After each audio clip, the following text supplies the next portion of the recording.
Show people that you like them. Be kind to them.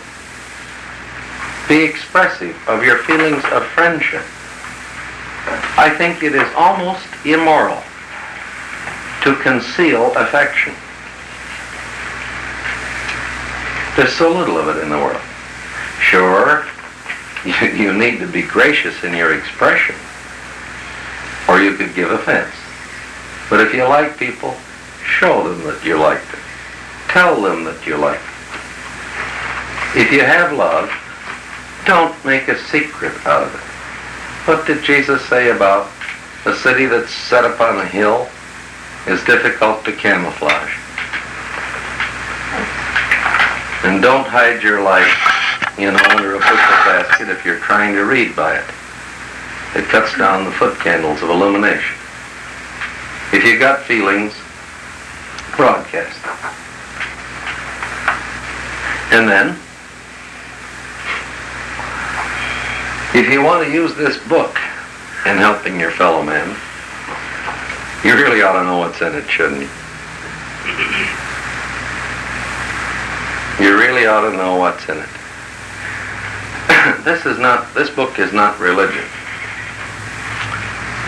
This book is a cosmology, a philosophy, a metaphysics, a theology.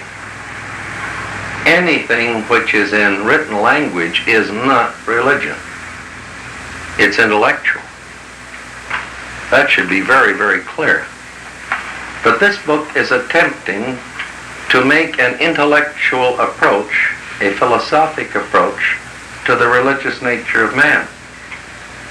And if you encounter a person who is not philosophical, don't rub his nose in part one of this book and the foreword and everything else. Give him the spiritual heart of this book. I don't think he has to know anything about the Trinity of Trinities to qualify for the first mansion world. It says that you have to accept sonship with God, that's all.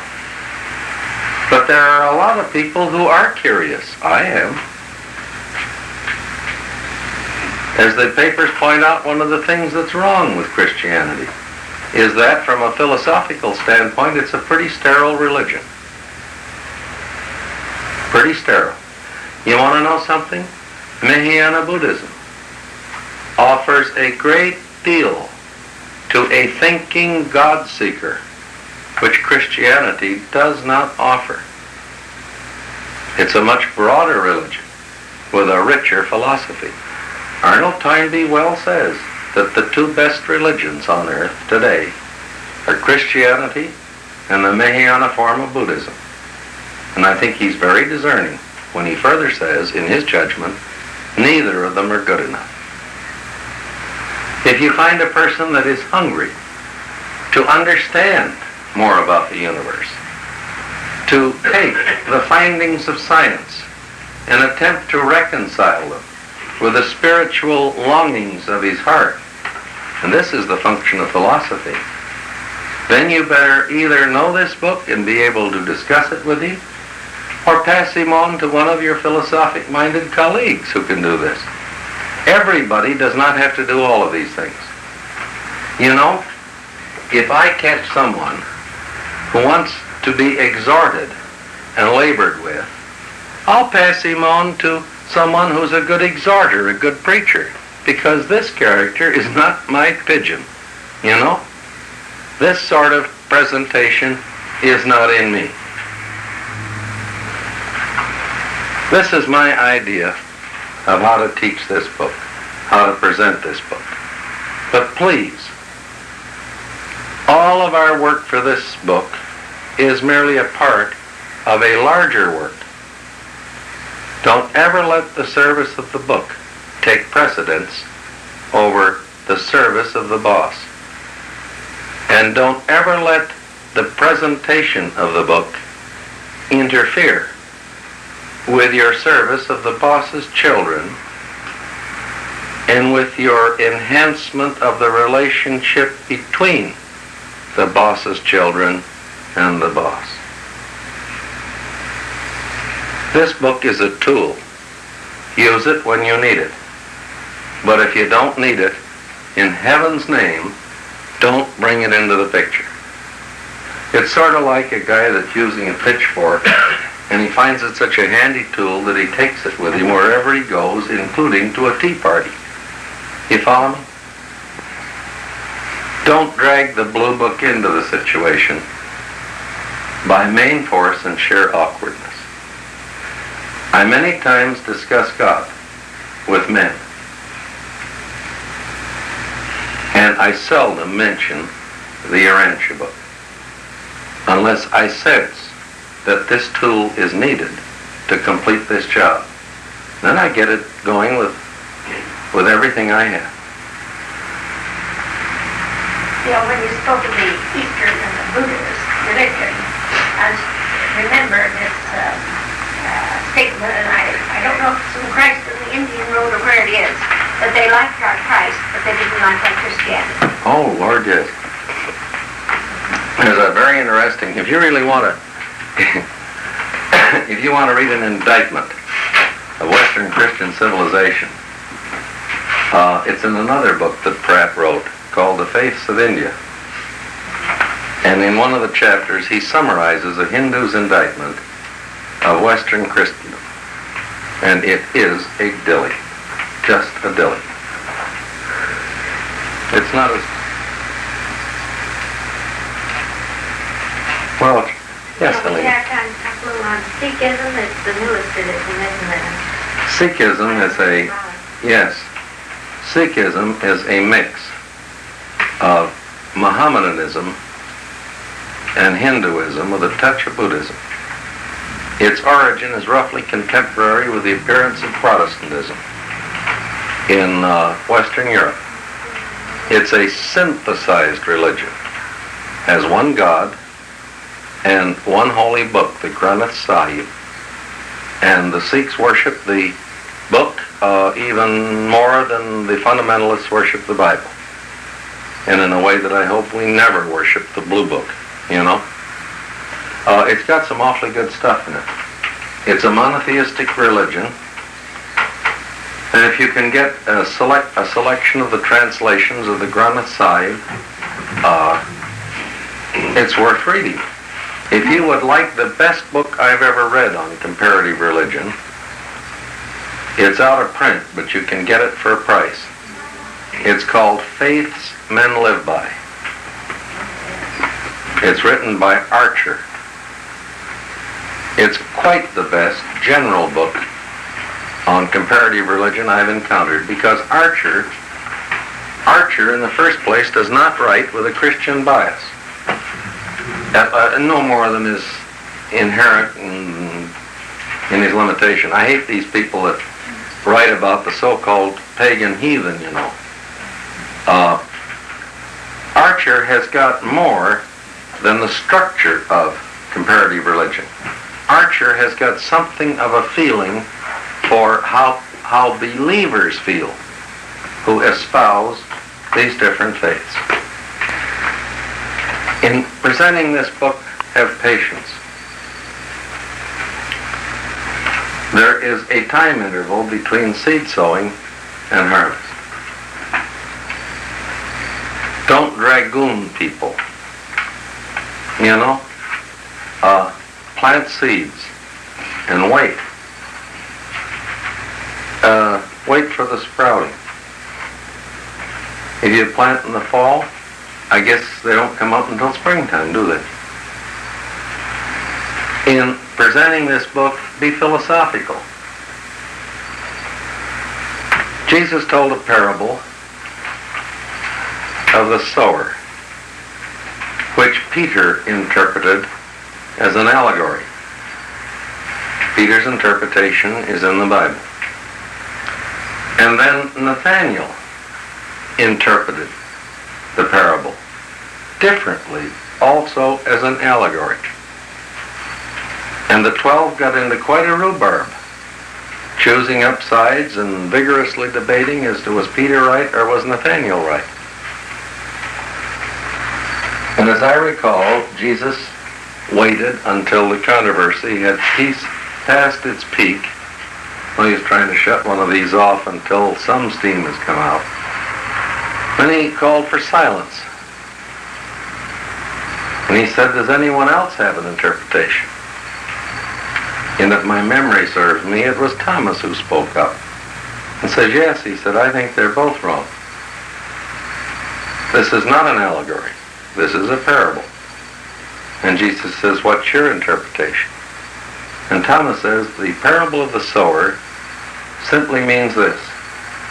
Those who work in the spreading of the gospel are going to discover that the results of their efforts vary largely because of circumstances beyond their control. So to patience, given diligence, given patience, then I would recommend a philosophic attitude. There was a sower who went forth to sow. And as he sowed, some of his seed fell on barren ground and did not gather root. And still other seed was snatched by the birds of heaven and carried it away. And some seed fell on shallow ground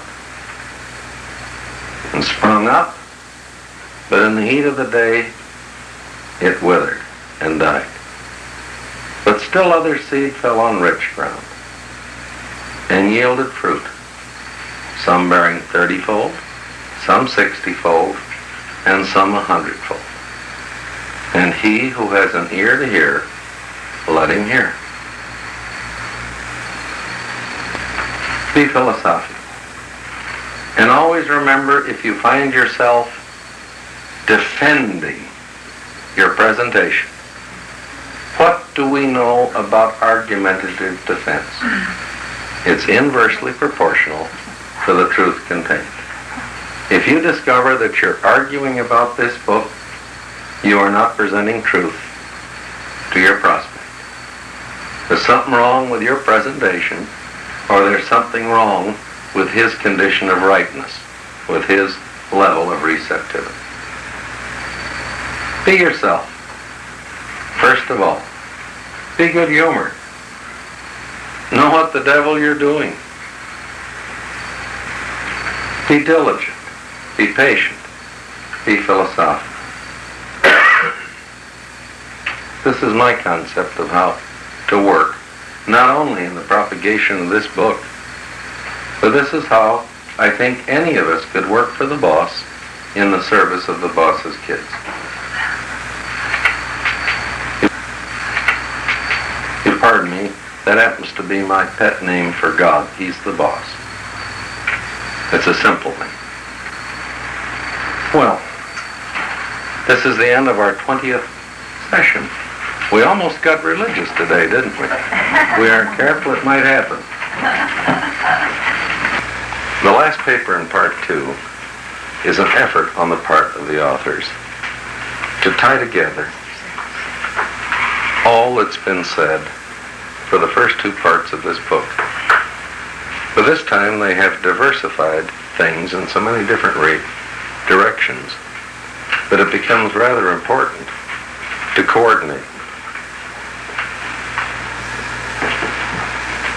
This paper points out that in essence, the 2 original forms of energy are innately unified in the person of God, who dominates the domains of pure energy. And I would remind you that on Paradise there are 2 innate forms of energy. The physical energy associated with the Isle of Paradise, to which is given the name Manota. The spiritual energy associated with the eternal sun. And you absolutely cannot tell one from the other. You simply use different names to describe them. In the last analysis, the Universal Father is the source of pure energy.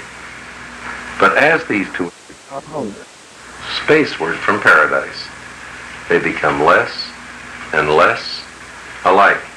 The minute you leave the levels of pure energy, where you have identity of nature, you have a divergence of the physical and the spiritual. And that moment you must have mind to coordinate them. You don't have to have mind coordinate Paradise Monota and Paradise Spirit. Because if you had a test tube full of either one of them, you could not tell them apart. You'd have to know where they came from. They would test out as the same.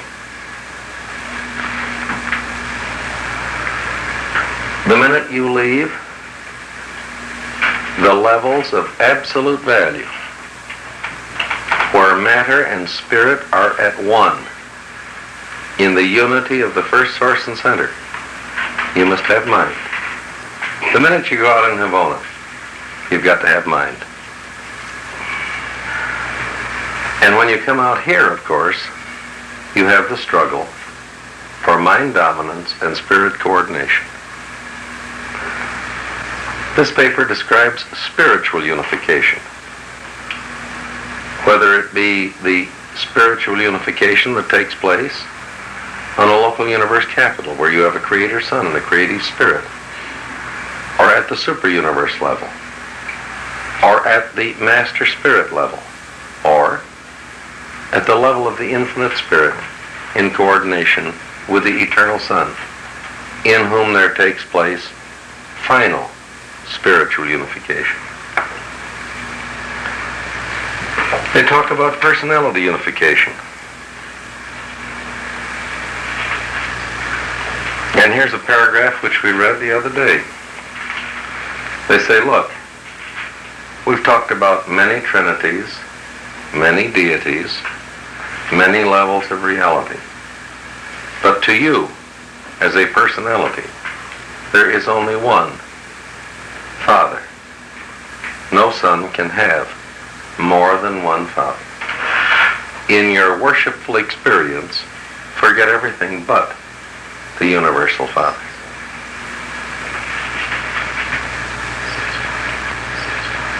Deity is unified in the Paradise Trinity. There is only one deity, as there is only one Father. In the total, final sense, deity is one.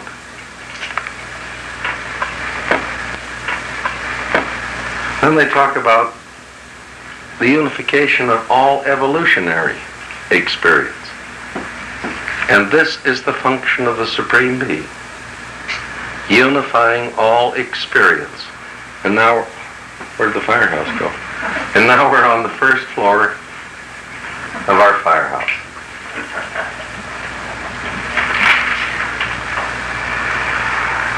In section 7, they talk about what happens as evolution progresses.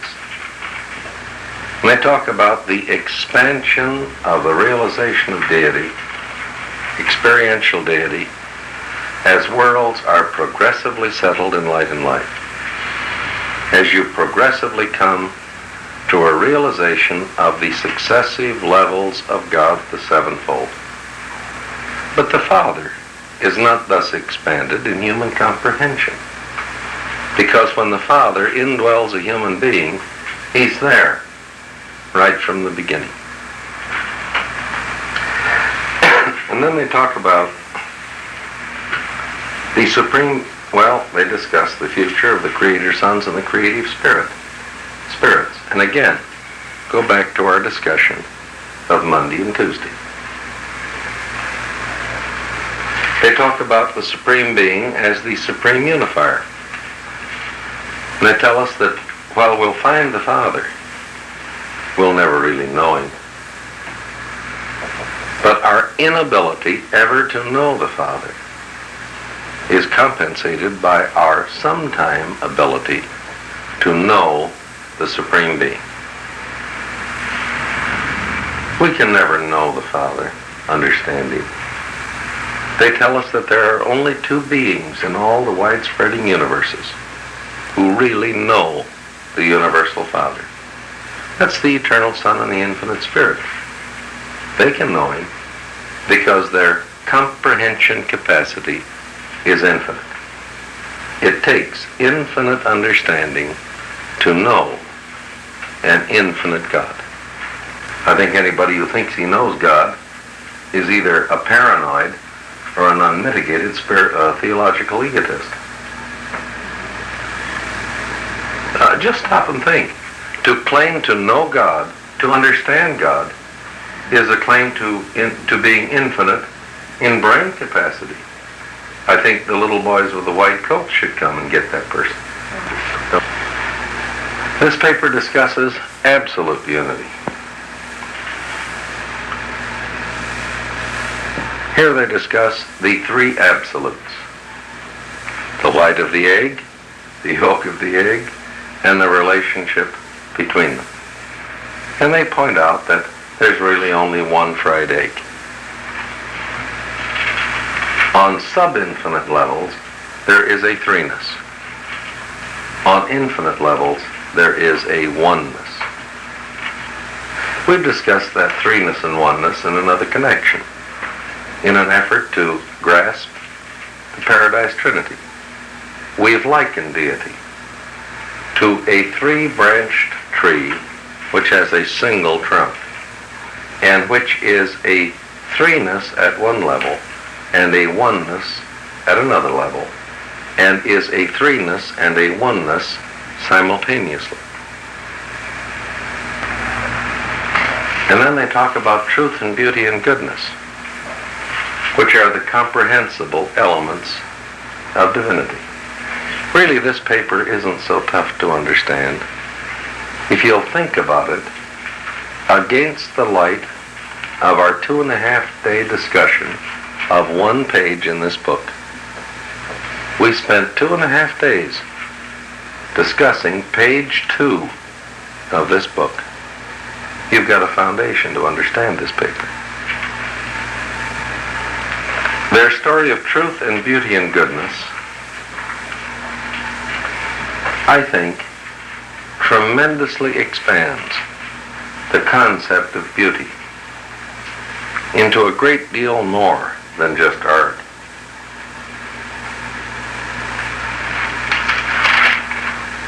The finite man, truth, beauty, and goodness embrace the full revelation of divinity reality.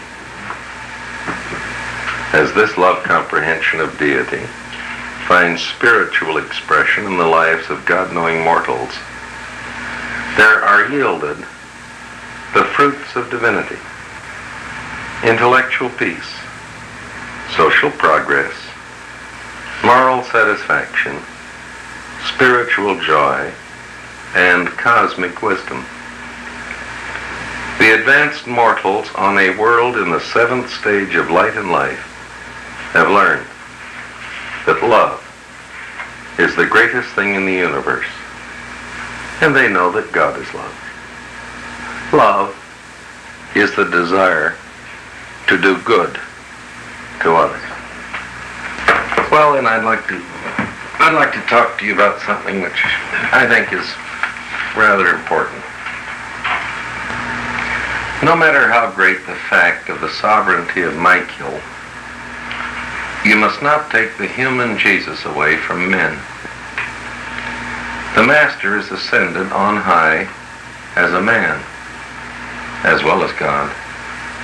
He belongs to men. Men belong to him. How unfortunate that religion itself should be so misinterpreted as to take the human Jesus away from struggling mortals.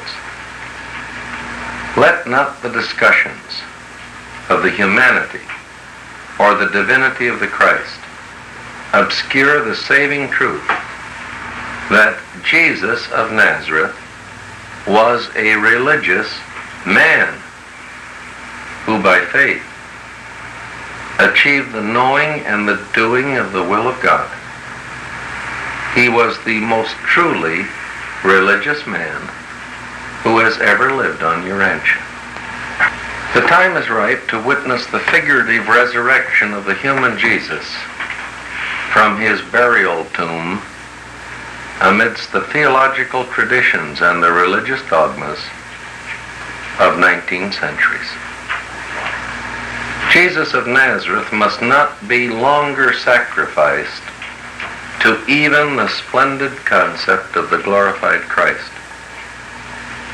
What a transcendent service if, through this revelation, the Son of Man should be recovered from the tomb of traditional theology and be presented as the living Jesus to the church that bears his name and to all other religions.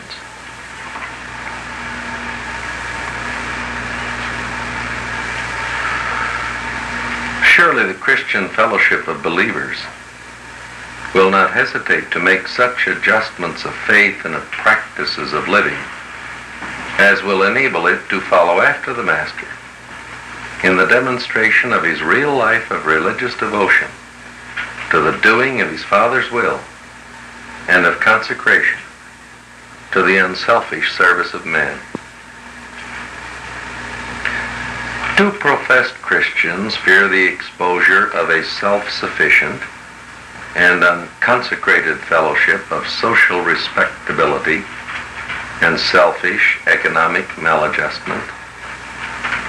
Does institutional Christianity fear the possible jeopardy or even the overthrow of traditional ecclesiastical authority if the Jesus of Galilee is reinstated in the minds and souls of mortal men as the ideal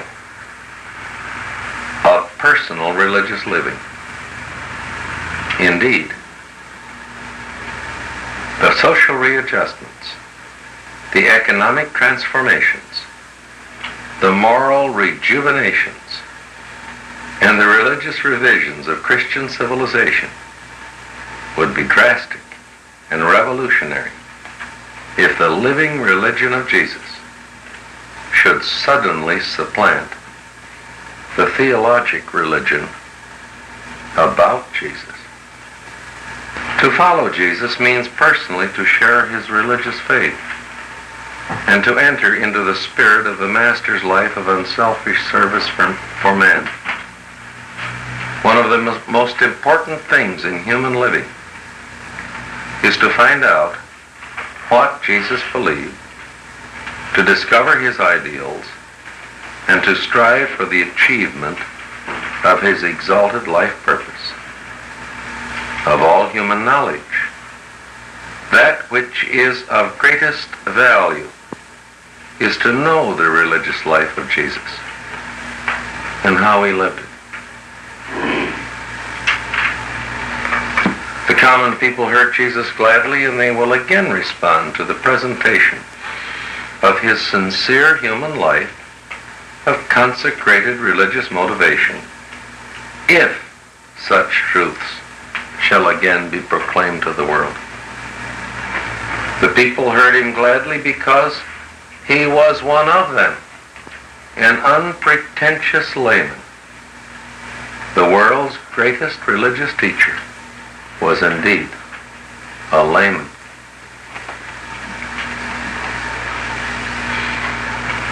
It should not be the aim of kingdom believers literally to imitate the outward life of Jesus in the flesh, but rather to share his faith, to trust God as he trusted God, and to believe in men as he believed in men.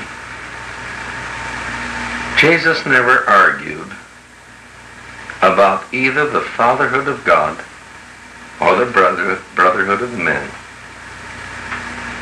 He was a living illustration of the one and a profound demonstration of the other. Someday, a reformation in the Christian church may strike deep enough to get back to the unadulterated religious teachings of Jesus, the author and finisher of our faith. You may preach a religion about Jesus, but perforce, you must live the religion of Jesus. Jesus enjoyed a sublime and wholehearted faith in God.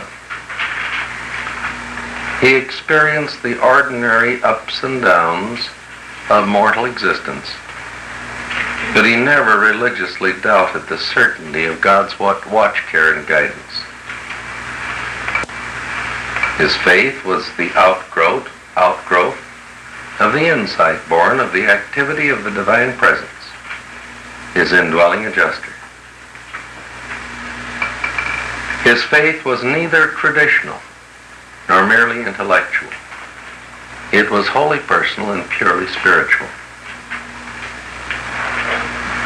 The human Jesus saw God as being holy, just, and great, as well as being true, beautiful, and good. All these attributes of divinity he focused in his mind as the will of the Father in heaven. Jesus, God, was at one and the same time the Holy One of Israel and the living and loving Father in heaven. The concept of God as a Father was not original with Jesus, but he exalted and elevated the idea into a sublime experience by achieving a new revelation of God and by proclaiming that every mortal creature is a child of this Father of love, a Son of God. Jesus did not cling to faith in God, as would a struggling soul at war with the universe and at death grips with a hostile and sinful world. He did not resort to faith merely as a consolation in the midst of difficulties or as a comfort in threatened despair. Faith was not just an illusory compensation for the unpleasant realities and the sorrows of living.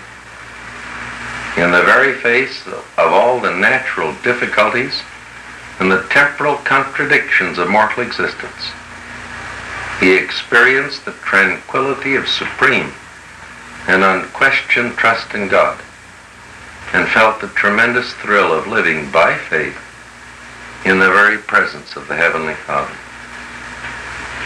And this triumphant faith was a living experience of actual spirit attainment.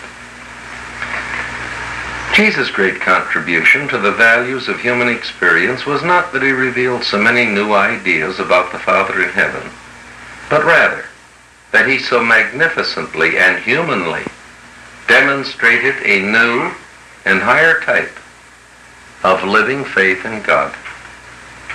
Never on all the worlds of this universe, in the life of any one mortal, did God ever become such a living reality as in the human experience of Jesus of Nazareth.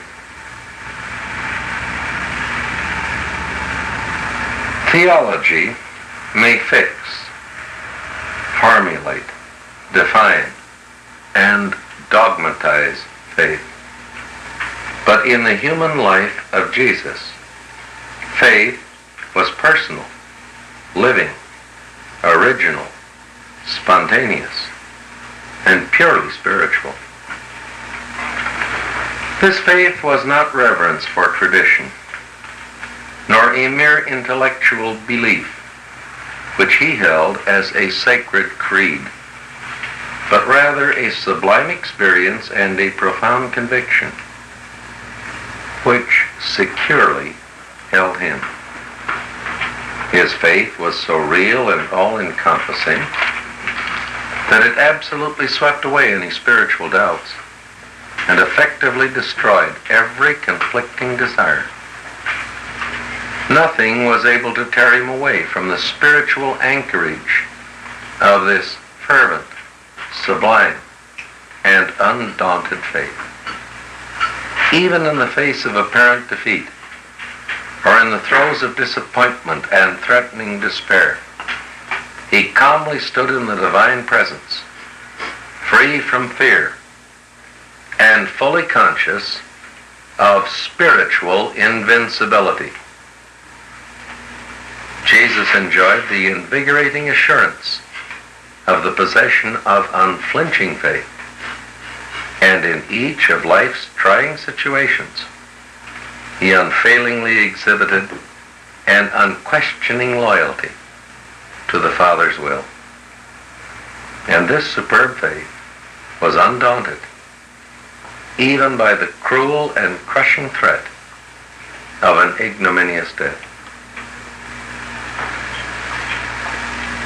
In a religious genius, strong spiritual faith so many times leads directly to disastrous fanaticism, to exaggeration of the religious ego. But it was not so with Jesus. He was not unfavorably affected in his practical life by his extraordinary faith and spirit attainment, because this spiritual exaltation was a wholly unconscious and spontaneous soul expression of his personal experience with God. The all-consuming and indomitable spiritual faith of Jesus never became fanatical, for it never attempted to run away with his well-balanced intellectual judgments concerning the proportional values of practical and commonplace social, economic, and moral life situations. The Son of Man was a splendidly unified human personality. He was a perfectly endowed divine being. He was also magnificently coordinated as a combined human and divine being, functioning on earth as a single personality. Always did the Master coordinate the faith of the soul with the wisdom appraisals of seasoned experience. Personal faith, spiritual hope, and moral devotion were always correlated in a matchless religious unity of harmonious association with a keen realization of the reality and sacredness of all human loyalties, personal honor, family love, religious obligation, social duty, and economic necessity. The Master's entire life was consistently conditioned by this living faith, this sublime religious experience. This spiritual attitude was wholly dominated by his thinking and feeling, his believing and praying, his teaching and preaching. This personal faith of the Son in the certainty and security of the guidance and protection of the Heavenly Father imparted to his unique life a profound endowment of spiritual reality. And yet, despite this very deep consciousness of close relationship with divinity, this Galilean, God's Galilean, when addressed as good teacher, instantly replied, "Why do you call me good?" When we stand confronted by such splendid self-forgetfulness, we begin to understand how the Universal Father found it possible so fully to manifest himself to him and reveal himself through him to the mortals of the realms. Jesus brought to God as a man of the realm the greatest of all offerings, the consecration and dedication of his own will to the majestic service of doing the divine will. Jesus always and consistently interpreted religion wholly in terms of the Father's will. When you study the career of the Master as concerns prayer or any other feature of the religious life, look not so much for what he taught as for what he did. Jesus never prayed as a religious duty. To him, prayer was a sincere expression of spiritual attitude, a declaration of soul loyalty, a recital of personal devotion, an expression of thanksgiving, an avoidance of emotional tension, a prevention of conflict, an exaltation of intellection, an ennoblement of desire, a vindication of moral decision, an enrichment of thought, an invigoration of higher inclinations, a consecration of impulse, a clarification of viewpoint, a declaration of faith, a transcendental surrender of will, a sublime assertion of confidence, a revelation of courage, the proclamation of discovery,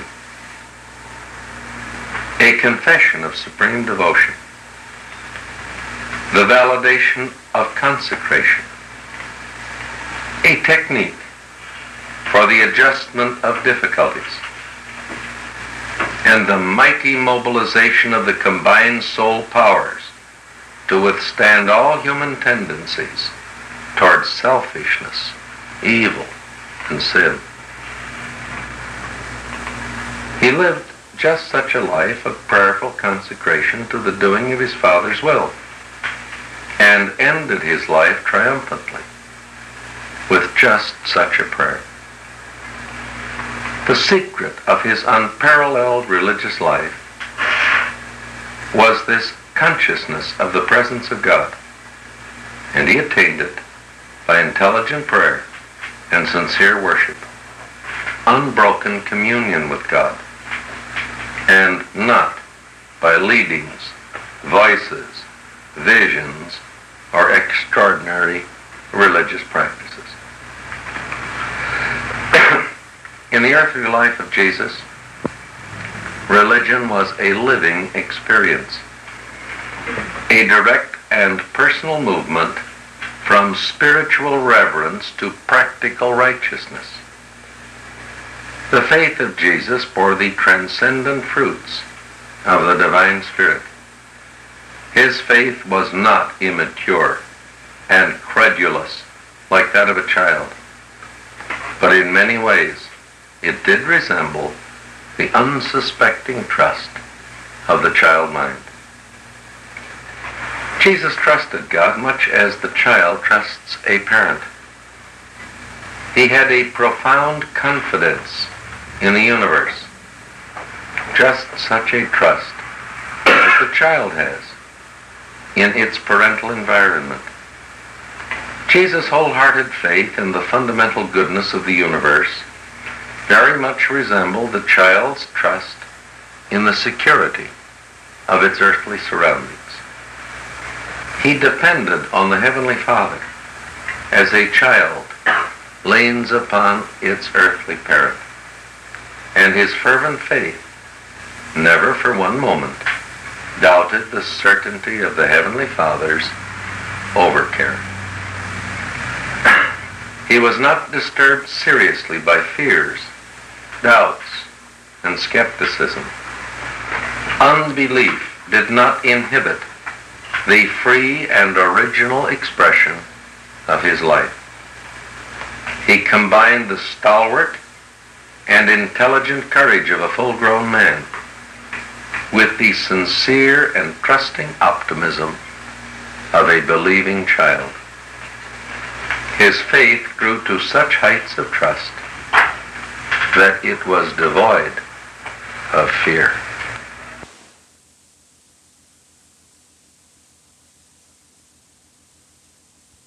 The universe creative spirits and the adjutant mind spirits function on the local universe level. Here is the only place in the Urantia book that you find a specific chronological delineation of the career of a creative spirit.